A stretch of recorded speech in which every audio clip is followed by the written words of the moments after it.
Kaj je zdaj to vse neki črtast pa kodrlajsast? Ko sem jaz delala CPP, je bil makadam, pa na sredi trava, pa smo vsi vedeli, kje voziti. Kaj se bojo še spomnili? Ko vidimo kolesarski pas, zarisan s prekinjeno belo črto, to pomeni, da vozimo po sredini in ne na desno po cesti. Na kolesarski pas se pomaknemo le, če se izogibamo nasproti vozečemu se vozilu in le, če je pas prost.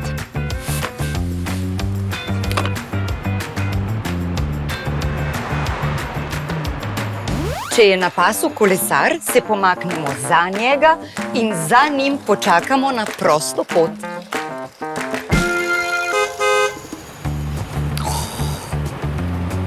Do naslednjič bodimo varni v prometu. Pa paste na šibkejše. Reče se ranljive.